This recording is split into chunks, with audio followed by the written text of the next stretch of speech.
네, 오늘 우리가 함께 살펴볼 교리문답은 제6계명에 대해 다루는 제40질 제105문답부터 107문답까지입니다. 시편 찬송 521쪽, 522쪽에 기록되어 있는 하이데벨 교리문답 제40질 제105문답부터 제107문답까지를 교독하도록 하겠습니다. 하이데벨 교리문답 제40질 제105문 제6계명에서 하나님께서 요구하시는 것은 무엇입니까? 나는 직접이든지 또는 다른 사람을 통해서든지 생각이나 말이나 몸짓으로 내 이웃을 모욕하거나 미워하거나 해하거나 죽여서는 안 되며 행동으로는 더더욱 안 됩니다. 오히려 나는 모든 복수심을 버려야 합니다. 더 나아가 나는 나 자신을 상하게 하거나 무모하게 위험에 빠뜨리지 않아야 합니다. 그러므로 또한 정부는 살인을 금하기 위하여 검을 가집니다. 제106문 그런데 이 계명은 오직 살인 행위에 대해서만 말합니까?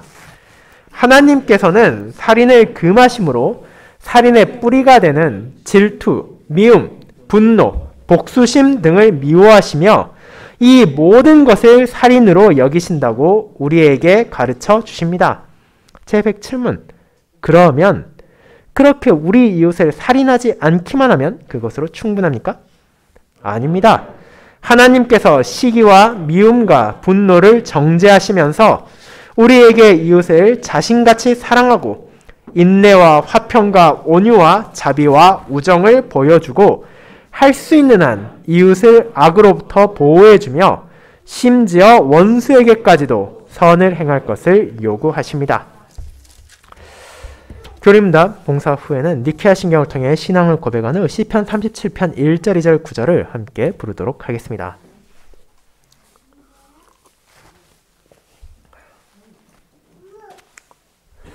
사랑하는 주 예수 그리스도 안에 있는 형제 자매님들, 사람이 자신을 소중히 여기지 않으면서 타인의 아픔과 슬픔에 공감하고 그들을 소중하게 여긴다는 것은 불가능에 가까운 일일 것입니다.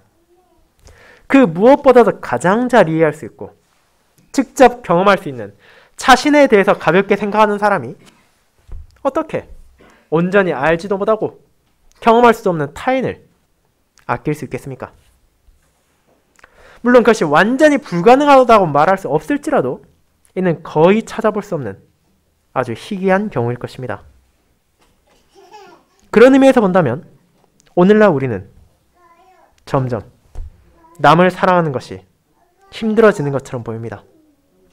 타인을 아끼기는커녕 자신의 육체와 정신까지도 함부로 대하고 아끼지 않으며 심지어 자신의 생명까지도 버리는 사람들이 점점 늘어만 가고 있기 때문입니다. 그렇게 자신을 아끼지 않는 사회에서 우리가 어떻게 타인을 아낄 수 있겠습니까? 자신을 사랑하지도 않는 사람이 어떻게 타인을 사랑할 수 있겠습니까? 그 결과 우리 모두가 너무나 잘 아는 것처럼 배려와 존중은 점점 사라지고 있고 갈등과 분열이 이 사회의 깊은 곳까지 뿌리를 내리게 되었습니다. 그런 세상에서 신자는 어떻게 살아야 합니까? 남들이 그렇게 하고 사회도 그렇게 말하니 우리 또한 내 마음을 내 마음대로 쓰고 내 몸을 내 마음대로 사용하고 이웃을 사랑하지 않아도 아무 문제도 없습니까? 내 뜻과 내 마음이 가는 대로 타인을 사랑하고 싶다면 사랑하고 그러지 않을 때는 무시해도 괜찮습니까? 만약 여러분의 마음이 그런 생각에 이끌리고 혹여라도 그것을 행동으로 옮기고자 하는 유혹이 찾아온다면 오늘 우리가 함께 살필 제6계명의 의미를 다시 한번 마음에 새길 필요가 있을 것입니다.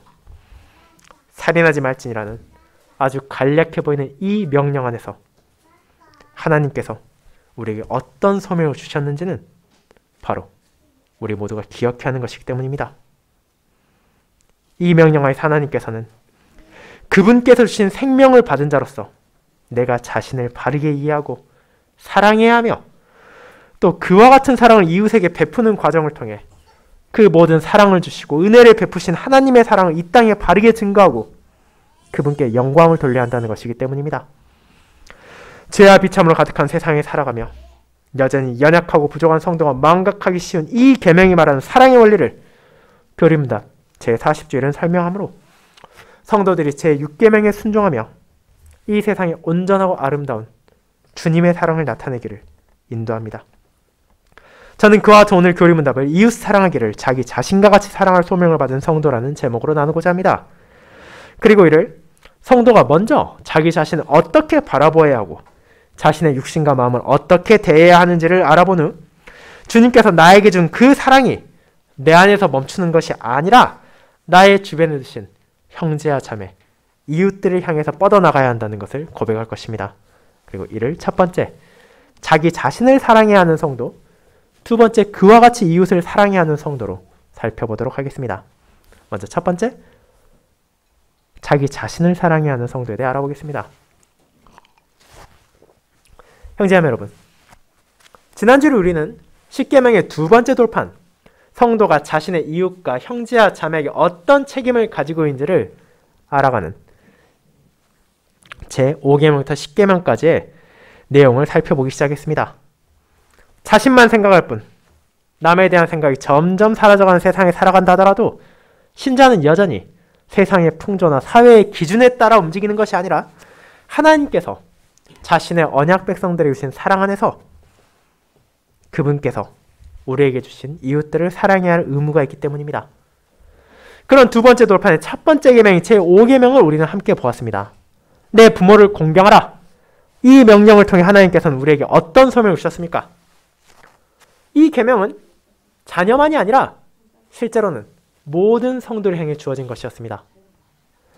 우리 모두는 때로는 다른 사람을 향한 권세를 가진 상급자로서, 때로는 다른 누군가의 권위 아래 있는 하급자로서 살아갑니다. 그 누구도 이 관계에서 벗어날 수는 없습니다. 그렇게 하나님께서는 그런 권한들을 우리가 어떻게 바라보아야 하는지, 또 그것들을 어떻게 사용하고 어떻게 대해야 하는지를 이 땅의 모든 권세들의 가장 기초적인 것이라 볼 수 있는 가정 안에서의 부모와 자녀의 관계 안에서 나타내신 것입니다. 얼핏 보았을 때 이 계명은 권한 아래에 있는 자들에게만 순종의 명령을 준 것으로 생각될 수 있습니다. 하지만 우리가 하나님의 말씀 안에서 이 계명의 의미를 살핀다면 그것이 권세 아래에 있는 자들만이 아니라 그것을 사용한 이들에게도 중요한 소명을 주었다는 것을 깨닫게 됩니다. 자, 부모는 자신이 부모된 것이 우연히 된 것이 아니라 하나님께서 그분의 소유인 자녀를 맡기신 것으로 기억하므로 내가 그들에게 권위를 사용한다 하더라도 그 또한 마땅히 하나님의 뜻 안에 있어야 한다는 것을 기억해야 합니다. 그렇게 부모는 다만 세상적 방식에 따라 남들이 하는 그대로 내가 자녀를 양육한다고 해서 그것에 만족해서는 안 됩니다. 성도들은 그 자녀를 대할 때 주님의 가르침에 따라 그들의 육체적 필요를 채워줄 뿐 아니라 신체적 상해로서 지켜줄 뿐 아니라 적합한 교육을 받게 하는 것을 넘어서서 해야 되는 것들이 있기 때문입니다. 우리는 그들의 육체만이 아니라 영적인 필요를 채워줘야 하며 그들을 진리의 말씀으로 인도해야 할 뿐 아니라 신체적 상해만이 아니라 그들을 위협하고 공격하는 영적인 문제에서도 지켜줘야 할 필요가 있으며 그들에게 세상의 교육만이 아니라 하나님께서 그들에게 주신 복음의 약속을 가르쳐야 하기 때문입니다. 자신의 자녀들이 세례를 받을 때 부모들이 서약한 것처럼 모든 성도는 자신의 자녀들을 그와 같이 대하며 그 관계를 통해 나타나는 하나님의 공의와 사랑을 그 자녀들이 부족한 부모를 통하여 바라볼 수 있게 해야 합니다. 그렇게 자녀를 대하는 부모는 자녀만이 아니라 그가 가지고 있는 권한 아래에 있는 모든 아랫사람들도 그와 같이 주님의 뜻 안에서 대하고 주님의 뜻 안에서 돌보고 주님의 뜻 안에서 인도함으로 모든 이들이 하나님을 바라보고 그분을 함께 찬양하도록 해야 할 소명을 받은 것입니다.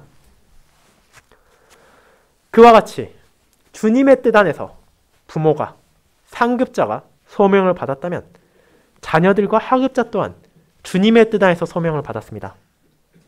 물론 이 땅에 존재하는 어떤 부모가 완벽하다 말할 수 있겠습니까? 모든 부모들은 제각각의 단점이 있고 연약함이 있고 성격에 문제가 있을 수도 있습니다. 어쩌면 자녀인 내가 바라봤을 때 정말로 마음에 들지 않는 무언가를 나의 부모가 가지고 있을 수도 있습니다. 그러나 하나님께서는 모든 자녀를 향해 부모에게 순종하라 말하십니다.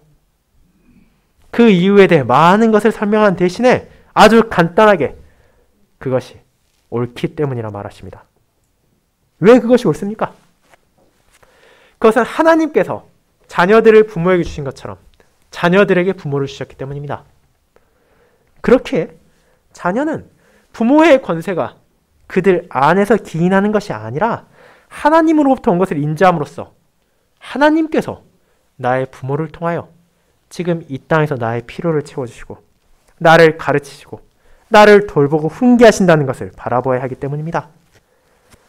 그 사실, 그와 같은 하나님의 손길을 인지할 때에만 우리는 이 땅의 부모를, 이 땅의 상급자들을 진심으로 사랑하고 존경하며 신실히 대할 수 있습니다. 그리고 그들의 가르침과 권징에는 순종하며 연약함과 단점에는 인내할 수 있습니다. 왜냐하면 부족한 나에게 크신 은혜를 베푸신 하나님께서 부족한 그들을 통하여 나를 다스리신다는 사실을 고백하기 때문입니다. 그리고 그 모든 것을 깨닫는다면 우리는 부모를 공경하고 그를 통해 나타나는 세상에 존재하는 나의 위에 권한을 가진 모든 자들을 존중하면서도 만약 그들이 하나님의 뜻에 어긋나는 것을 명령한다면 그것은 거부할 수 있게 됩니다. 나를 다스리고 그들을 다스리는 가장 높은 위엄을 가진 가장 큰 권력을 가지신 하나님의 뜻에 어긋나는 것이라면 그 어떤 손해가 찾아온다 하더라도 거부하는 것이 그분의 소유된 백성으로 합당한 삶이기 때문입니다. 그렇게 우리는 하나님의 권위를 고백하고 그분께 복종함 안에서 나에게 주어진 권한을 바르게 사용하고 내 위에 있는 권세에는 순종함으로 그런 나를 통하여 이 세상이 나의 이웃이 하나님을 바라볼 수 있기를 소망합니다. 그렇게 제5계명을 고백한 신자는 이제 이어지는 제6계명 살인하지 말지니라는 아주 짧지만 강력한 명령을 바라봅니다. 그런데 이 계명 어떤 의미에서는 너무나 당연한 것처럼 생각될 수 있습니다. 굳이 하나님께서 이런 가르침을 주지 않았다 하더라도 살인이 긍정적으로 받아들여지는 문화가 대체 어디 있겠습니까? 오늘날에 비하면 한없이 부족한 법과 제도를 가했던 이 십계명이 처음 주어졌을 때만 하더라도 살인은 이미 큰 죄였고 결코 가볍게 다뤄지진 않았습니다. 하지만 하나님께서 이를 통해 자신의 언약 백성들에게 주신 명령은 그런 세상적 관점에서 육체적인 살인 그 자체만을 금한 것이 아닙니다. 만약 이 계명을 물리적이고 육체적인 살인에만 한정한다면 이것을 지키는 것은 그다지 어렵지 않다고 여길 수 있지만 제6계명이 가진 의미를 알아가면 알아갈수록 이 가르침에 순종하는 것 또한 나의 능력만으로는 될 수 없다는 것을 우리는 깨닫게 되며 그렇게 더더욱 하나님의 은혜를 구하게 될 것입니다. 이제 그 이유가 무엇인지를 함께 살펴보도록 합시다. 제6계명에 대한 가르침을 여러분이 살펴볼 때 우리는 분명 사람의 생명을 해하는 살인에 대한 언급이 있다는 것을 보게 되지만 교리문답의 더 많은 부분은 살인 그 자체가 아니라 모욕이나 미움이나 해함과 같은 것을 말하고 있으며 실제 행동만이 아니라 우리의 생각과 말과 몸짓까지도 포함하고 있다는 것을 알게 됩니다. 그처럼 광범위한 영역을 담고 있는 이 계명에 대한 실천적인 가르침을 성도는 오늘 함께 읽은 레위기 19장을 통해서도 보게 됩니다. 은혜로 말미암아 하나님의 언약을 받은 이스라엘 백성들에게 주님께서는 그저 모호하고 추상적인 원칙만을 주신 것이 아니라 실제 그들의 삶 가운데 하나님의 자녀로서의 거룩함이 어떻게 드러나야 하는지를 알려주셨습니다. 그리고 레위기 17장부터 27장까지는 세상과 구별된 그들의 모습에 대해 구체적인 지침을 주고 있습니다. 그리고 오늘 읽은 19장은 제6계명과 직접적으로 관련되어 있는 내용을 다루고 있습니다. 언약 백성들이 어떻게 자신의 이웃들에게 자비를 베풀어야 하는지, 어떻게 그들을 말로나 행동으로나 속이지 말아야 하는지, 자신의 입을 통해 그들을 사랑하고 재판할 때 공의를 지키며 이득을 위해 이웃을 해치지 말아야 하는지, 그뿐 아니라 그들을 미워해서도 안 된다고 말한 후 18절은 무엇을 말합니까? 원수를 갚지 말고 동포를 원망하지 말며 내 이웃 사랑하기를 내 자신과 같이 사랑하라. 나는 여호와이니라. 그렇습니다. 이후 주님께서 가장 큰 계명에 대해 질문한 바리새인을 향해 대답하실 때 인용하셨던 본문이 바로 여기에서 나온 것입니다. 내 이웃 사랑하기를 내 자신과 같이 사랑하라. 그리고 그들은 자신과 같이 사랑하라는, 그들을 자신과 같이 사랑하라는 말 안에 자연스럽게 담겨있는 내용이 무엇인지를 기억해야 할 필요가 있습니다. 우리가 쉽게 망각하기 쉽고 외면하기 쉬운 그것은 바로 자신을 사랑하라는 하나님의 가르침입니다. 물론 이 말을 들을 때 여러분의 마음에 의문이 생겨날 수 있습니다. 그것은 어쩌면 당연할 것일지 모릅니다. 성도로서 우리는 하나님의 말씀을 듣고 그에 따라가는 삶이 계속되는 자기 희생, 자기 겸손이라는 것을 부인할 수 없습니다. 나를 사랑하라는 말은 그런 하나님의 뜻에 반대되는 것처럼 느껴질 수 있습니다. 어떻게 내가 나를 사랑하면서 하나님도 사랑하고 이웃도 사랑할 수 있습니까? 이 말은 너무나 이기적인 것처럼 들리고 불경건한 생각처럼 받아들여질 수 있습니다. 그런데 이것은 우리가 고백하는 하나님의 말씀과 모순되는 것이 아닙니다. 성도가 부모를 존경하고 자신 위에 있는 권세자를 존중해야 되는 이유가 하나님의 절대적 권위를 고백함 안에서 이루어져야 하듯이 신자가 자신을 사랑해야 하는 이유는 나의 모든 것 또한 하나님의 것이라는 것을 알기 때문입니다. 그리고 이는 오늘날 쉽게 받아들여지지 않는 고백일 것입니다. 분명 여러분도 나의 영혼만이 아니라 이 땅에서 내가 가지고 있는 육체까지도 하나님의 것이라는 사실을 종종 망각할 수도 있을 것이기 때문입니다. 그리고 이 진리는 실제 이 세상에서 점점 더 거부되어 가고 있습니다. 과거에는 사람이 자신을 사랑하는 것 당연한 것이었습니다. 누구라도 자기 몸을 아끼고 다치지 않게 하며 건강하게 유지하기 위해 각자에게 주어진 여건에서 노력하고 있었습니다. 하지만 이제 어떤 사회가 되어가고 있습니까? 내가 나의 주인이라는 점이 점점 강조되는 세상에 살아가고 있습니다. 물론 기왕이면 육체를 건강하고 튼튼하게 사용하면 좋겠지만 만약 그것을 원하지 않는다면 그 누구도 참견해서는 안 된다는 것이 일반적인 생각으로 받아들여지고 있습니다. 그렇게 한편에서는 폭식으로 건강을 해치는 이들이 나타나고 다른 한편에서는 음식을 먹지 않음으로써 몸을 상하게 하는 이들이 존재합니다. 누군가는 술에 취해 살아가고 누군가는 약에 빠져서 몸을 가누지 못하는 경우도 있습니다. 몸이 아픔에도 불구하고 적절한 치료를 받지 않으려는 사람도 있을 뿐 아니라 스스로의 몸을 직접 자해하는 사람도 있습니다. 그리고 더 나아가서 마침내 내 생명은 내 것이니 내 삶을 마치는 것도 온전히 나에게 결정권이 있다 주장하며 자의적으로 목숨을 끊는 사람도 늘어나고 있다는 것이 통계적으로 나타나는 오늘날의 비참한 현실일 뿐 아니라 이제 그것을 넘어 사람의 죽음을 도와주는 것까지도 합법화시켜 정당한 것이라 주장하는 이들이 늘어가고 있습니다. 이는 결국 사람의 생명에 대한 권리, 사람의 육체에 대한 권리가 그 모든 것을 다스리시는 하나님께 있다는 것이 아니라 그것은 오직 나의 것이니 내가 건강하게 사용하든 내 몸을 학대하든 그 누구도 간섭해서는 안 된다는 생각에 기반한 것입니다. 그런 식으로 자신을 바르게 사랑하지 않는 사람이 점점 늘어간다면 그 결과는 어떻겠습니까? 우리는 자신을 아끼지 않는 사람이 타인을 배려하고 사랑하기를 바랄 수는 없을 것입니다.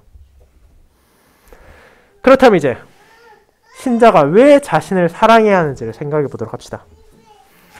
그 이유는 우리가 앞서 불렀던 시편 139편에도 나타납니다. 다윗은 이 찬양에서 다음과 같이 고백합니다. 내가 주께 감사하옴은 나를 지으심이 심히 기묘하심이라. 주께서 하신 일이 기이함을 내 영혼이 잘 아나이다.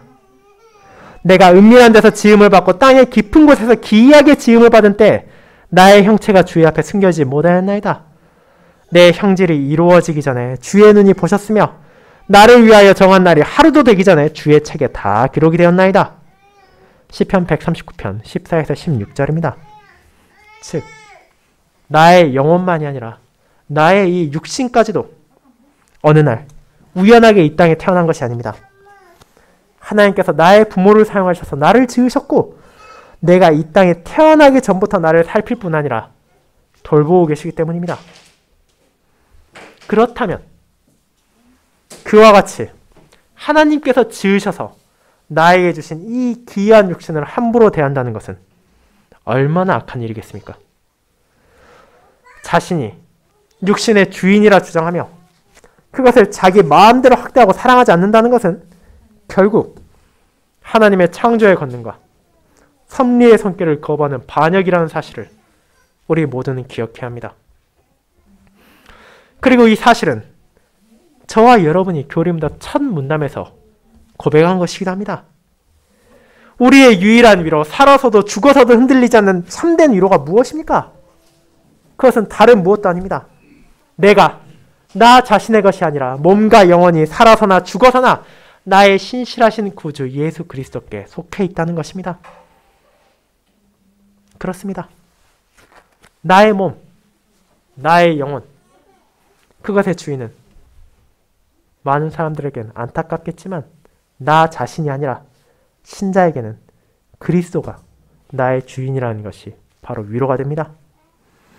그렇게 신실한 종이 자신의 주인의 소유를 함부로 대할 수 없을 뿐 아니라 소중히 관리하는 것처럼 나는 나 자신도 소중하게 대해야 합니다. 그리고 그 이유는 사도 바울을 통해 고린도 교회에 보낸 서신에서도 다음처럼 분명히 드러납니다. 너희 몸은 너희가 하나님께로부터 받은 바 값으로 산 것이 되었나니 그런즉 너희 몸은 너희 몸은 너희가 하나님께로부터 받은 바 너희 가운데 계신 성령의 전인 줄을 알지 못하느냐? 너희는 너희 자신의 것이 아니라 값으로 산 것이 되었으니 그런즉 너희 몸으로 하나님께 영광을 돌리라. 고린도전서 6장 19절 20절 말씀입니다. 우리가 하나님께로부터 받은 육신은 이제 주님의 은혜 안에서 그분의 영이신 성령 하나님께서 거하시는 전이 되었습니다. 구약시대 신실한 언약 백성들이 기쁨으로 성전을 관리하고 유지했던 것처럼 신약시대 성도들 또한 성령 하나님께서 거하시는 전을 사랑하고 아껴야 할 것입니다. 그렇게 우리는 하나님을 향한 사랑 안에서 나 자신을 사랑할 수 있고 또 마땅히 사랑해야 합니다. 그렇게 우리가 자신을 사랑하며 그를 통해서 하나님께서 베푸신 은혜를 고백할 때 성도는 그 크신 사랑을 주신 하나님께 감사하고 그 사랑을 반영하여 그분께서 나에게 주신 이웃을 향해 드러낼 수 있는 은혜를 경험할 것입니다. 그리고 이를 고백하는 자는 그 진리 안에서 나를 사랑하지만 동시에 그 사랑이 어디까지나 하나님을 향한 사랑 안에서 나타난다는 것을 깨달음으로 그분의 뜻을 지키기 위해서라면 기꺼이 나의 모든 것을 내려놓을 수 있다는 것 또한 기억하게 될 것입니다. 사랑하는 형제자매 여러분, 그런데 이처럼 자기 자신을 사랑하지 않음으로써 이 계명을 거부하는 자들은 불신자들만이 아닙니다. 신자들 또한 다양한 방식으로 자신을 바르게 사랑하지 않곤 하기 때문입니다. 때로는 자신의 육신을 불필요하게 험한 방식으로 학대하고 때로는 몸이 통증의 신호를 보냄에도 불구하고 적절한 방식으로 치료받기를 거부함으로 자기 자신을 사랑하지 않기도 합니다. 그리고 그것이 하나님의 전을 바르게 관리하지 않고 있는 잘못이라는 걸 자각하지도 못한 채 무덤덤하게 넘어갈 때도 있습니다. 하지만 그것은 제6계명을 바르게 순종하지 않은 잘못된 자세입니다. 성도는 하나님을 사랑하고 그 사랑 안에서 이웃을 사랑하기 위하여 나를 사랑해야 합니다. 나 자신이 가장 우선시되어야 되는 것은 분명 아니지만 하나님을 중심에 두고 그분을 사랑하는 자는 마땅히 자신도 그분의 사랑을 받고 있는 자라는 자각을 가지고 그분을 위하여 자신의 육체와 영혼을 사랑하고 선하게 돌봐야 할 책임이 주어졌기 때문입니다. 그리고 하나님을 섬기기 위해 나 자신을 상하게 하거나 무모하게 위험에 빠뜨리지 않으므로 몸과 마음을 지키고 그분께 영광을 돌리기 위해 사랑하는 것. 그것이 바로 제6계명의 순종의 시작이라는 것을 우리 모두 기억해야 할 것입니다. 그리고 이어지는 두 번째, 그와 같이 이웃을 사랑해야 하는 성도를 살펴보겠습니다. 성도 여러분, 그렇게 하나님을 향한 사랑 안에서 자신을 사랑하는 성도는 이제 그 사랑을 어떻게 해야 합니까? 그 사랑은 나의 이웃들을 향해 증거되어야 합니다. 앞서 말씀드렸던 것처럼 자신을 사랑하는 것은 제6계명의 끝이 아니라 그것의 시작에 불과하기 때문입니다. 하나님께서 내 이웃을 내 자신과 같이 사랑하라고 말씀하셨기에 하나님을 향한 사랑 안에서 이웃을 사랑하기 위해 그 전제 조건인 나 자신을 사랑하는 것이기 때문입니다. 그렇다면 이제 그 사랑을 위해 제6계명이 어떤 방식으로 설명되는지를 바라보도록 합시다. 다른 계명들이 그러한 것처럼 이 명령 또한 가장 대표적인 죄악을 금지하므로 그에 포함되는 다른 수많은 잘못들을 깨닫게 하셨습니다. 세상에 일반적으로 큰 죄라 여기는 살인 그 자체만이 아니라 그것을 향하는 모든 것들을 하나님은 이 계명에서 금지하신 것입니다. 이웃을 사랑하는 자라면 마땅히 다른 이들을 죽이는 것은 물론이거니와 말로나 행동으로나 폭행해서도 안 될 것입니다. 물리적이고 신체적인 폭행만이 아니라 언어적이고 정신적인 모욕과 학대까지도 금지되어 있습니다. 심지어 내 입으로 나오는 말, 내 몸으로 행하는 행동만이 아니라 하나님께서는 우리의 모든 생각까지도 아시기에 그 생각조차도 남을 해하는 방향으로 나아가선 안 된다고 단호하게 명령하십니다. 왜냐하면 그 모든 것들은 실제로는 다 하나로 연결되어 있기 때문입니다. 이를 우리는 제106문답에서 구체적으로 보게 됩니다. 이는 다음과 같습니다. 하나님께서는 살인을 금하심으로 살인의 뿌리가 되는 질투, 미움, 분노, 복수심 등을 미워하시며 이 모든 것을 살인으로 여기신다고 우리에게 가르쳐 주십니다. 이웃을 해하는 살인, 결코 우연히 일어나는 것이 아닙니다. 어떤 고의도 없이 실수로 누군가를 죽이게 되었다면 그것은 오늘날도 과실치사로 벌을 받는 것이지 살인죄로 처벌되는 것이 아닙니다. 그와 같은 사고로 인한 죽음은 하나님의 말씀 안에도 구분되어 적용된 또 다른 사안이기에 제6계명이 금지하는 것은 명백한 악의를 가지고 남을 해치는 것을 우리는 알아야 합니다. 그리고 그것을 인식한다면 자연스럽게 왜 우리의 모든 감정, 악한 감정들까지도 주님께서 금지하신지를 알게 됩니다. 결국 그와 같은 질투와 미움과 분노, 복수심, 무엇을 가리킵니까? 어떤 이유로 그것을 가졌다 하더라도 이는 자신의 상황을 받아들이지 않고 남의 것을 시기하며 자기의 악함을 정당화하는 죄악된 생각이란 점입니다. 내가 가지지 못한 것을 가졌으니 혼쭐이 나도 된다는 생각, 내가 미워하는 사람이 아픈 꼴 좀 당하라는 생각, 나를 화나게 했으니 뒤에서 모욕하거나 조롱해도 잘못이 아니라는 생각, 나를 먼저 공격했으니 내가 맞받아쳐도 잘못은 아니라는 생각, 그 모든 것들은 어떤 방식으로든 이웃을 향한 공격으로 표출되기 마련입니다. 그렇게 하나님께서는 살인만이 아니라 그런 악한 감정들까지도 미워하실 뿐 아니라 음란한 생각을 간음으로 여기신 것처럼 그런 죄악된 생각도 살인으로 여기신다는 사도 요한의 다음과 같은 본문을 교리문답은 인용하여 알려줍니다. 그 형제를 미워하는 자마다 살인하는 자니 라고 요한일서 3장 15절은 기록하고 있기 때문입니다. 그렇게 우리는 이웃을 미워해서도 안 된다는 사실을 알게 됩니다. 하지만 만약 이 계명에 대한 순종이 그저 이웃을 미워하지만 않으면 된다는 소극적인 금지에서 멈춘다면 가장 쉬운 답은 다른 사람들과의 교제 그 자체를 최소한으로 줄여버리고 아예 만나지 않는 것이 되어버릴 것입니다.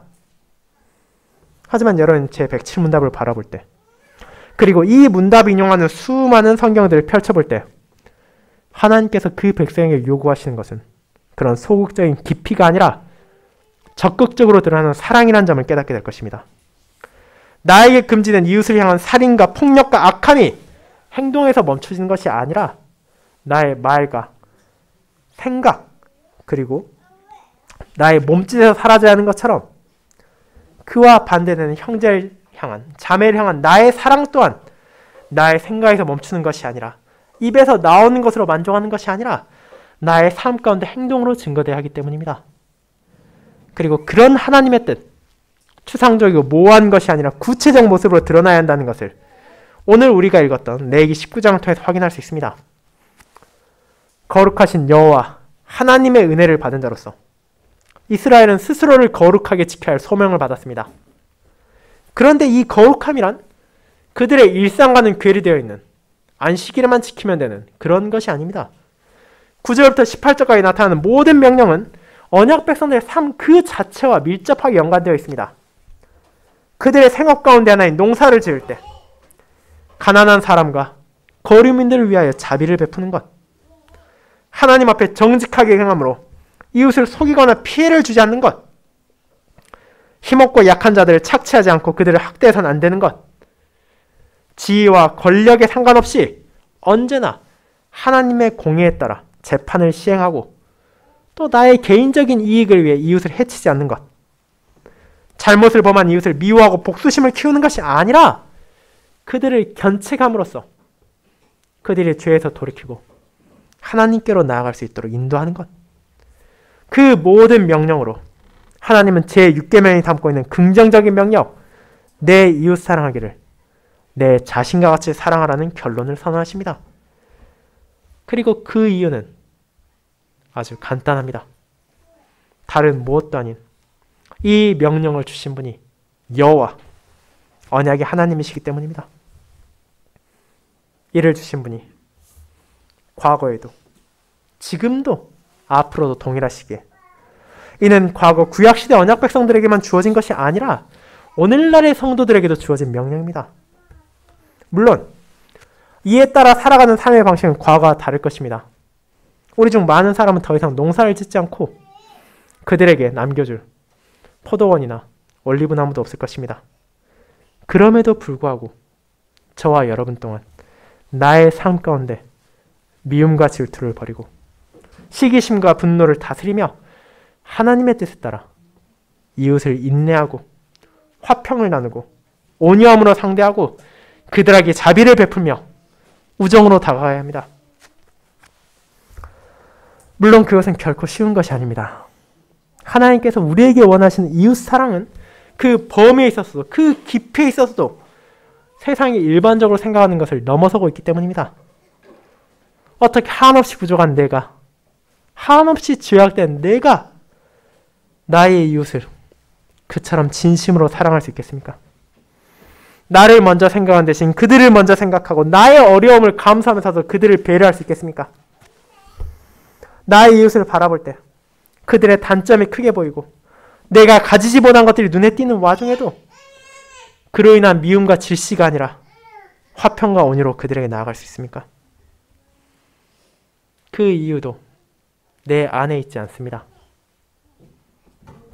내가 이웃을 바라볼 때 발견할 수 있는 부족함과는 비교도 할 수 없는 연약함과 완악함으로 가득한 나를 하나님께서는 불쌍히 여기시고 먼저 사랑하셨습니다.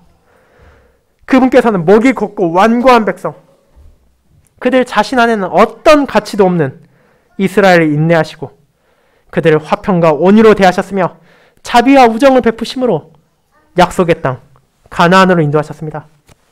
그리고 이제 그 하나님께서는 신약시대도 한없는 인내로 성도를 용납하여 주시고 참된 화평을 베푸셨을 뿐 아니라 온유로 신자를 상대하시고 자비의 손길을 뻗어주시며 나의 아픔, 나의 위로를 제공하여 주십니다. 그리고 그분을 대적했던 원수였던 우리를 위해 자신의 독생자를 보내심으로 이 땅에서 받을 수 있는 최상의 선을 우리에게 베풀어 주셨습니다. 그리스도 안에서 우리는 그와 같은 하나님의 사랑을 깨닫게 되었고 고백할 수 있게 되었으며 또한 우리 몸으로 경험하고 있기에 그 놀라운 사랑에 비하자면 한없이 부족하지만 우리의 사랑을 통해 이웃들이 하나님을 바라보고 그분의 자비와 은혜를 함께 찬양할 수 있도록 내 안에 꿈틀거리는 모든 악한 감정을 내려놓고 참된 사랑으로 나의 이웃을 향해 나아갈 수 있게 되었습니다. 사랑하는 성도 여러분, 앞선 계명들이 그러했고 이어질 계명들도 그러하듯이 제6계명 또한 나의 무언가에 기반을 둔 것이 아닙니다. 이 가르침을 통해 하나님께서는 성도를 향해 주어진 소명을 알게 하시지만 그 부름에 따라 살아가기 위해서는 결국 하나님의 은혜가 절실히 필요하기 때문입니다. 우리가 하나님의 권위를 고백함으로 이 땅의 권세, 고난 가진 자에게 순종할 수 있었던 것처럼 우리는 하나님의 사랑을 고백함으로 나를 사랑하고 이웃을 사랑하되 그 모든 것을 주님의 뜻 안에 행할 수 있습니다. 그리고 이 사랑은 궁극적으로 우리가 형제와 자매에게 베풀 수 있는 가장 큰 선인 하나님의 복음을 전하는 것을 이어질 것입니다.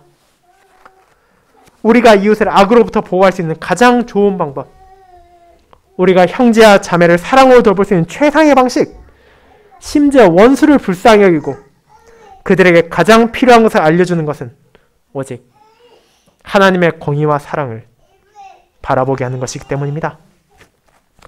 그렇게 그와 같은 사랑과 자비를 진실되게 그들이 받아들일 수 있도록 우리의 일상에서도 하나님께서 나의 주변에 두신 이들을 신실히 사랑과 자비로 대해야 합니다.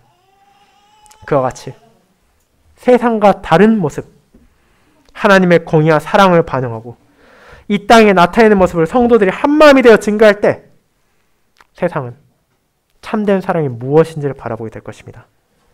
그것이 우리 안에 있는 것이 아니라 하나님께 있음을 깨닫게 될 것입니다. 그리함으로 이 참된 사랑의 증거가 이번 한 주 우리를 통해 드러나고 또 하나님께서 우리에게 주신 이웃과 함께 그분을 찬양하고 영광을 돌리는 방향으로 나아갈 수 있기를 소망합니다. 아멘.